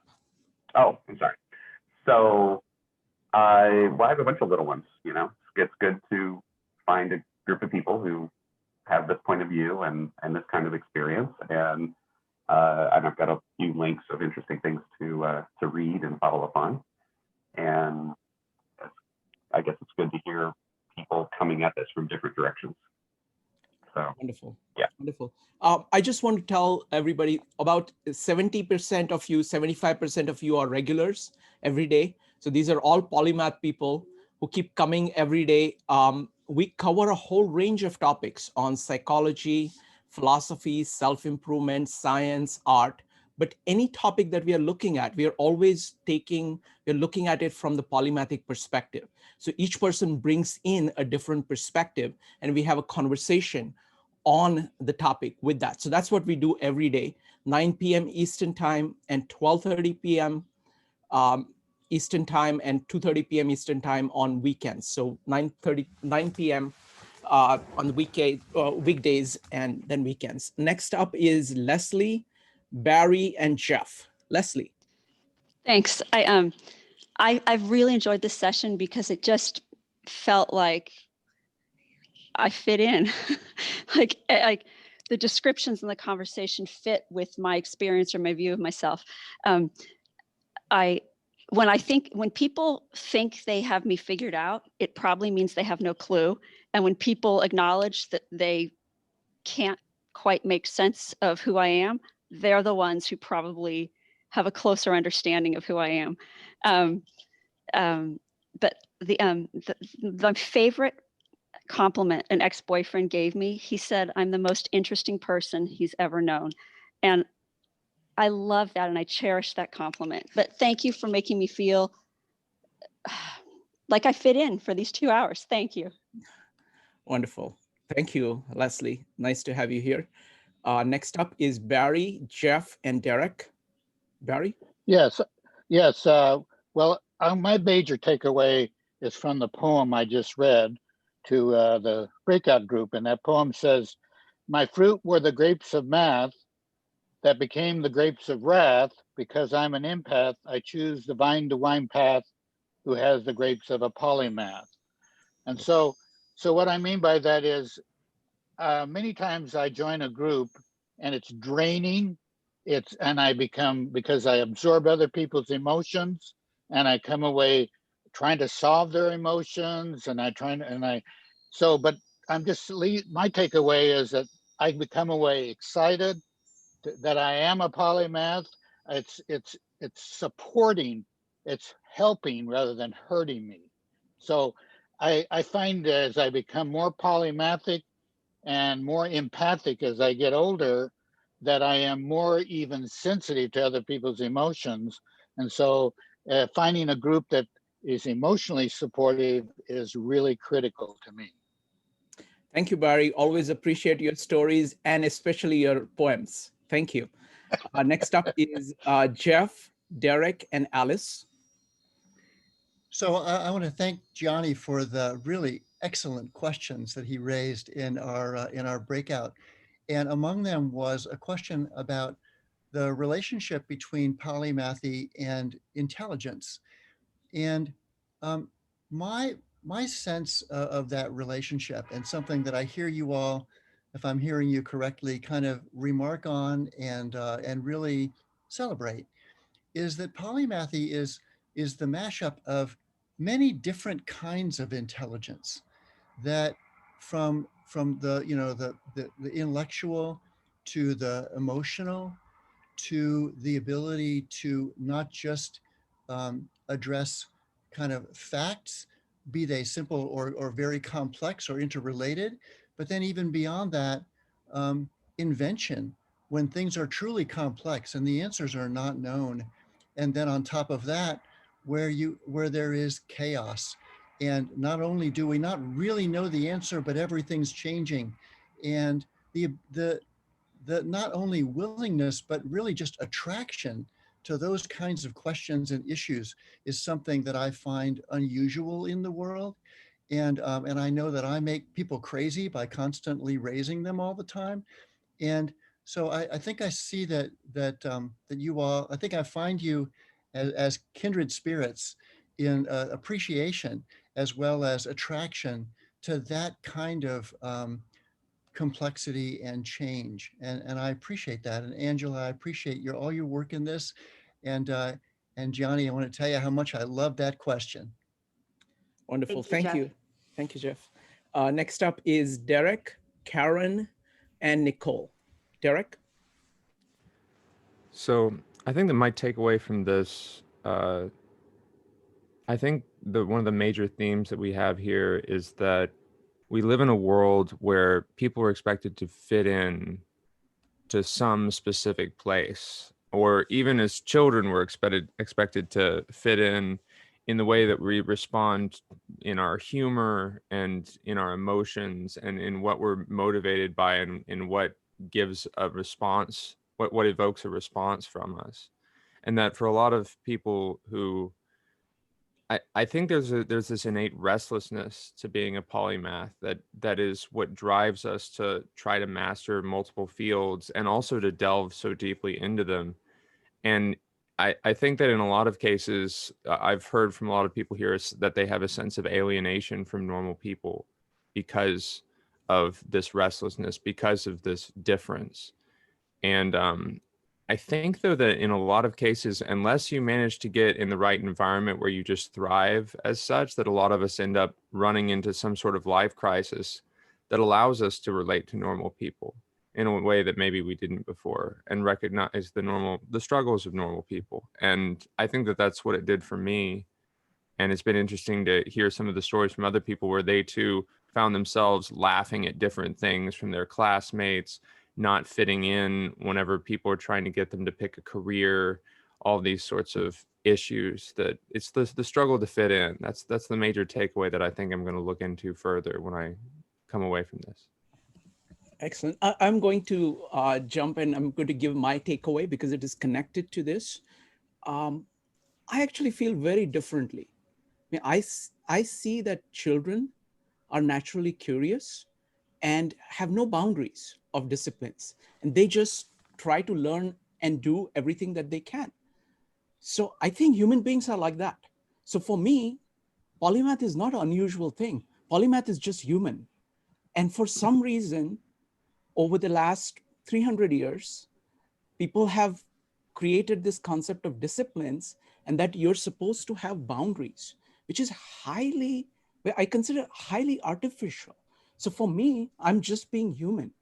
And so I see, and actually being human, I'm able to connect to human beings actually better than others, because all the other people are kind of in their own silos, and they say, oh, that person is in the other silo, so I don't need to talk to him. Now, the problem is that they are actually not connecting to each other.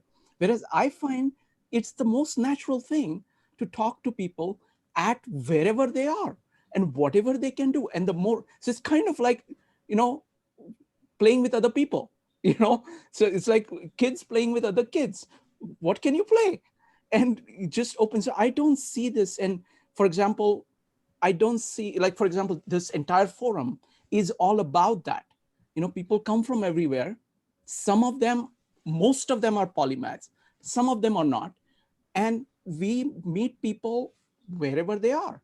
And everybody kind of takes maybe a little bit more, they become a little bit more open to moving across the boundaries that they have artificially put in their own minds, because that is what is commonly held. So I see no alienation. I see that you are actually connecting deeply to another human being and connecting deeply to yourself. So that's my takeaway. Next up is Karen, Nicole, and Eric. Karen? Hi, thanks ever so much for this group, and to Angela for her research, because I'm sat here, I was almost overwhelmed at the start. I was nearly in tears because I just felt, my God, she's describing me, and I spent my whole life feeling like I have to play a bit small so that other people don't feel intimidated by me, or doing that because I can see they are intimidated by me. So, if I want to have social connections, I need to just sort of somehow keep myself in check, or downplay some of my many interests, talents, gifts, etc., etc. So it's just overwhelmingly amazing to find that a group of people like this, because it's so unusual to find other polymaths. I think so to find a group where I can actually just say who I am and be myself, and understand this is a thing, this is a real thing, and it's okay. It's okay to be a breadth person rather than a depth person. I can't tell you the relief I'm feeling from having been part of this group today. So thank you all. Thank you. Thank you so much for sharing that, Karen. That really means a lot to me as someone who's researched this, to feel like it's helping people and making a difference. So thank you. I'll wait to read your thesis, actually. So thank awesome. you. Thanks, Karen. Next up is Nicole, Eric, and Jean. Nicole?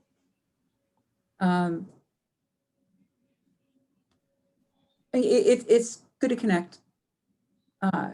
It's rare that we will find each other in the real world and we have to go and seek each other.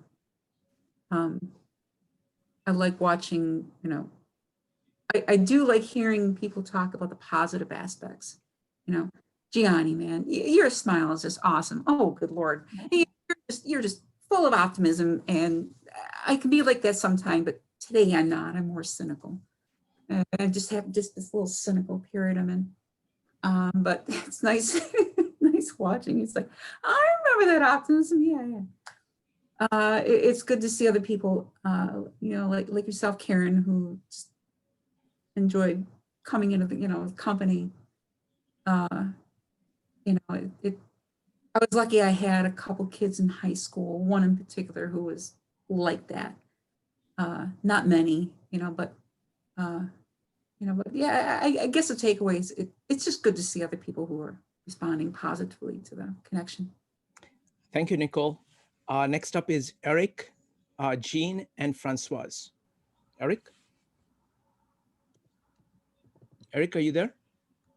Okay, Jean is next. Yeah, I totally agree with Shirkan. I think it's a natural way of being, and I feel that all the time. And I'm reading. I think I'm reading this book. I was want to ask a question. If the reason we be polymath, that because we are strong-willed, so we are not compliant to be specialized to fit in. That's so we maintain our natural way of being. Or is, I wonder if that's the case. And I'm reading this book called Living an Examined Life, second half of your life. And it's talking about how to be your authentic self.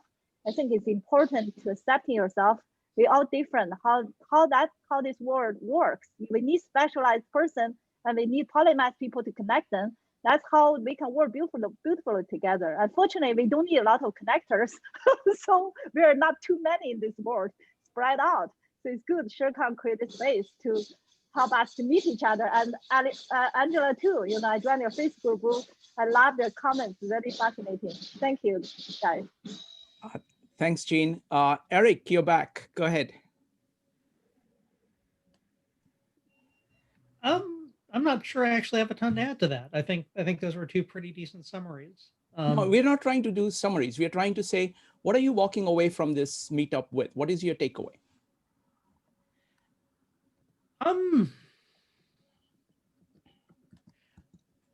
I think it's interesting that many people here seem like they were more traumatized by being a polymath than I was, or, I mean, I don't know. I've probably got a boatload of trauma, so that's not really accurate. I think maybe I was traumatized in a very different way by it, might be a little more accurate. So I don't know, I'll probably be thinking about that a lot. I mean, I just kind of assume that everybody has a screwed up life, and my life was screwed up in kind of different ways than most people's. And yeah, I don't know. A lot to think about in those regards. Excellent. Thank you. Thank you, Eric. Next up is Francoise, Alex, and Deborah. So it's amazing because there were so many things which fit, but at the same time, some others are very conflicting. So there must be so many different types of polymath. And for instance, for me, I can't very much, I can't find the word, and that's so often, to do two things at the same time. Even though there's many, many, many things which change all the time, to do and put attention on several things at the same time is very difficult. So I guess there's so many different ways to be a polymath that you don't really know where you fit and where you belong. Thank you. Thank you, Francoise. Next up is Deborah. Deborah, go ahead. Hello. Okay, so I'll try to make it short. I really like this. And I would say that it's definitely a positive thing. I would say inarguably positive. Why? Because there are so many opportunities in the world today. It's unbelievable. And if you're a polymathic sort of person, you can dive into so many different things. Also, we can fit into so many different settings. I've been to 44 countries, and I feel like I belong in every single one. So you can be like a chameleon, and it's not being fake. It's bringing out a different aspect of yourself. And also, I wouldn't want to be limited by hanging out with one group of people. I've never, ever done that. And it's really exciting to hang out with different groups of people at different times. So I would argue it's just fitting in. And then I would advise people to try to find a career that allows you to try different things, use your diverse interest, enjoy connecting with diverse people. And for me, I'm fortunate because being a teacher, I get to use every single tiny thing I've ever learned in my entire life in my career. So I'm very fortunate. Thank you. Excellent. Thank you, Deborah. And I'm glad that you spend as much time with us as you do. You always I'm add. actually working at the same time right now. I've got conferences next week. But I'm listening, multitasking. Thank you. Next up is Kevin, Joel, and Martin. Kevin?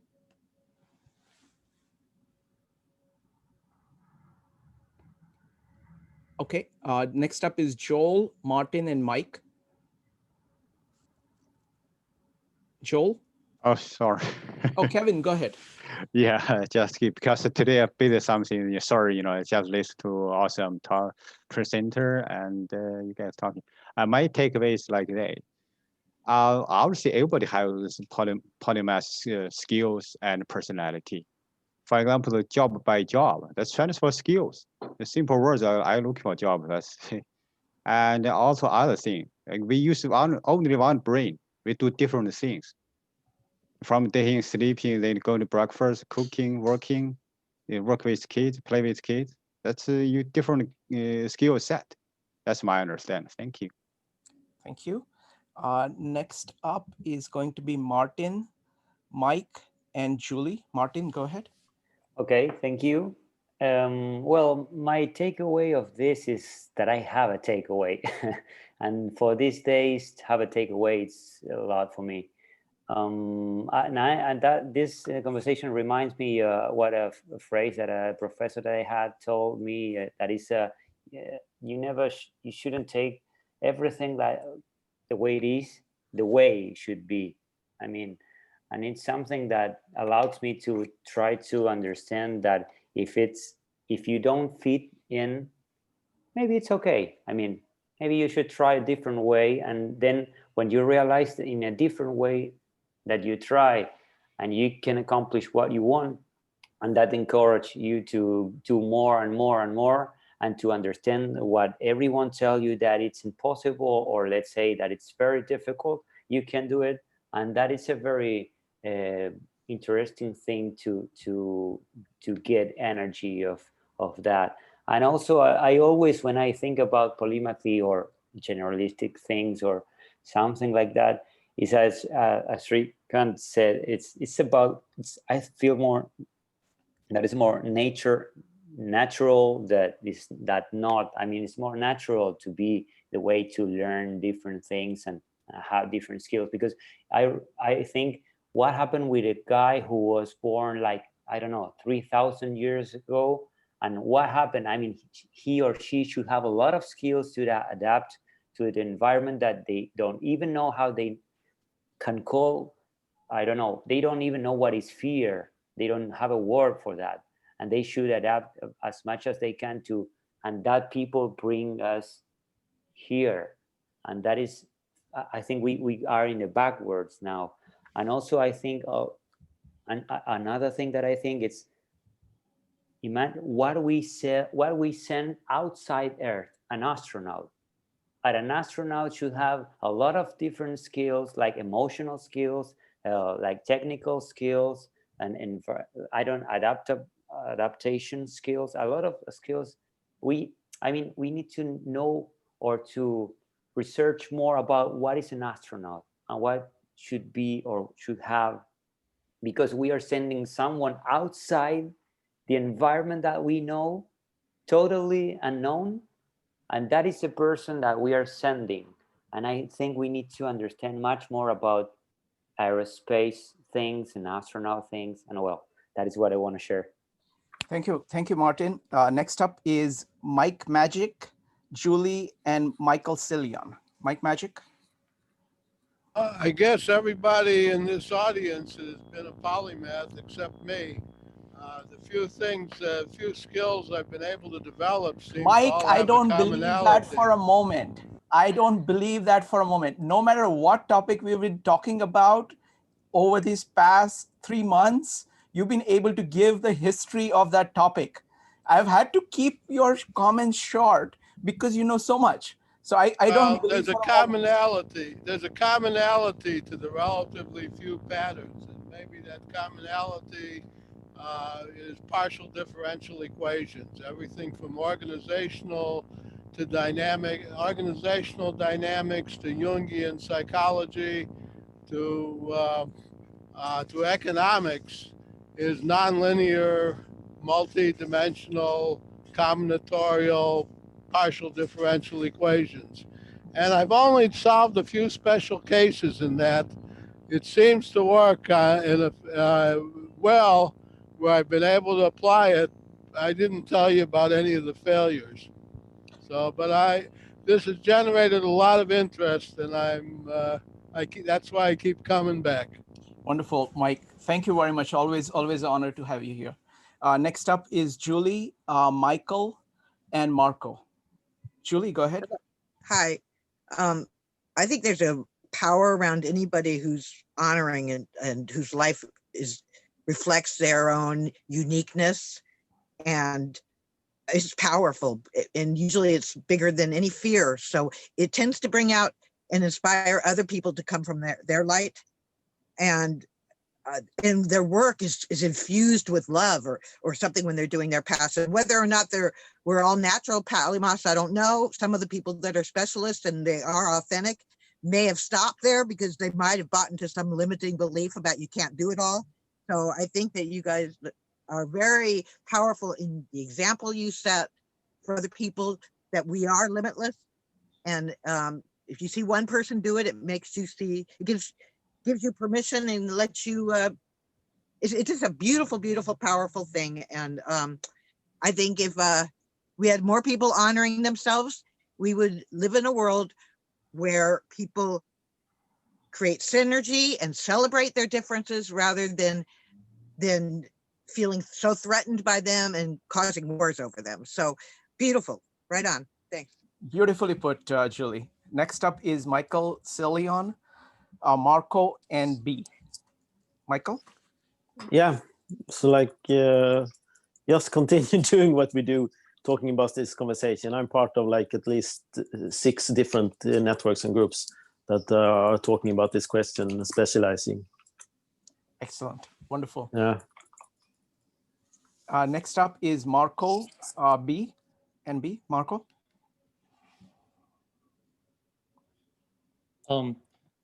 Yeah, definitely to embrace your multifacetedness and sort of like you can access any part of it when needed, and definitely that the opportunities and possibilities are endless. Thank you, Marco. B? Okay, so now we're going to get the takeaways from Geoni, Saskia, and Angela. Geoni, what's your takeaway from the meetup? My takeaway is happy to know that I'm not alone and that it's a bunch of people having some of the same similar experiences I am too. And I got 1,000,001 subjects I want to talk to all of y'all about all the time. And you're probably gonna catch me in the Facebook group chatting it up about a bunch of different things. Absolutely. Go ahead. And I'll be back here too. But yeah, and just yeah, that's pretty much Wonderful, wonderful. Look forward to seeing your smile, you and your smile back. All right. Saskia. Well, for me, the inspiration and the different stories, certainly the stories in the small group. Thank you guys to be so open. And that is really giving me also some energy. And just like Jenny, I listened to the previous one, but I think I will be back as well. Wonderful. Awesome. Angela. Well, I just want to thank Geoni and Saskia for for joining today and for being the special guests. I appreciate you guys showing up and sharing your stories and your observations.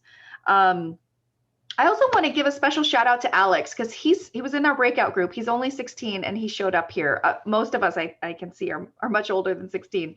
So I just think it's really cool that we had a teenager show up today. Some takeaways, you know, there were some. Hey, watch it with that much older talk.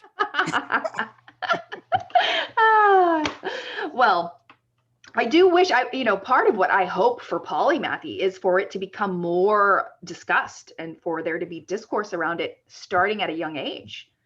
And so, Alex being here sort of gives me hope that okay, at least one young person out there cares about this and showed up. Maybe other young people in the future will care about this as well.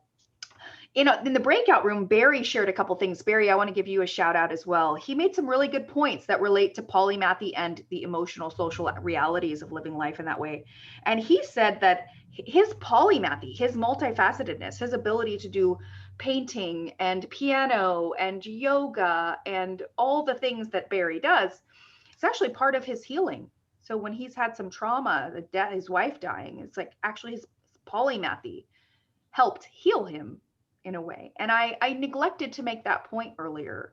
So polymathy and having a wide variety of healing modalities at your fingertips that you're comfortable using can actually be healing. He also pointed out that he treats himself as a system to become whole and well, is what he said. He also said he believes his polymathy makes him healthier. So those were some interesting points I didn't bring up that Barry did. And I just want to, I think those are some takeaways for me. Next time I talk about this topic, I'm going to make sure to make those points. Also, my final takeaway is every time I do this, I'm so glad to see that people care about this, that it resonates. It gives me a sense of relief when someone like Karen says she was on the verge of tears. There have been so many times people contact me from all over the world and have told me comments like that they don't feel alone anymore, and that this information brought them to tears or almost brought them to tears. So I just want to encourage everybody to talk about this. Some of the social emotional realities may make it easy to let this stay in the shadows because it's not necessarily something that we talk about in polite company all that often. It's not something we always bring up.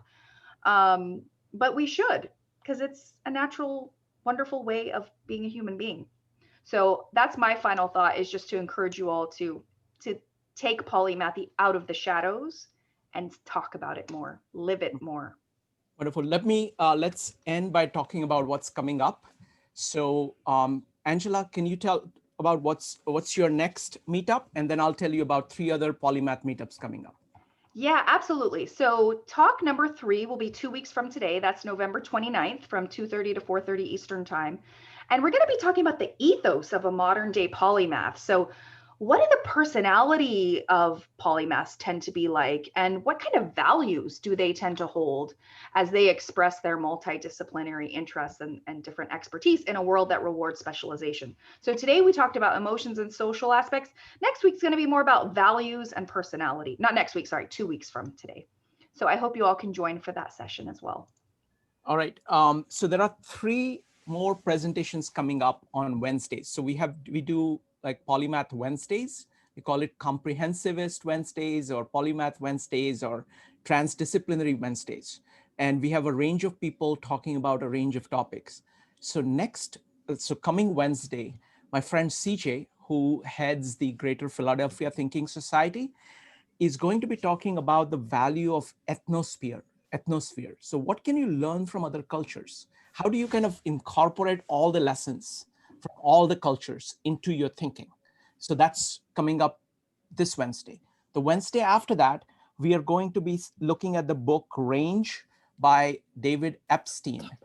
The Wednesday after that, Dustin Miller is going to be back, and he's going to be talking about his experience interviewing the top dozen polymaths that he has interviewed. I think he has interviewed like 70 people. So we have picked 12 of those interviews, and we are going to talk about what lessons did he learn from each of them. One idea from each of the polymaths that you can take away with. So that's what is coming up. So folks, thank you very much for being here. Special thanks for Geoni and Saskia, and of course, Angela. This is a delightful series, and we'll see you very soon. All right, take care. Bye. Thank you, Shrikant. Bye. Thank you. Bye.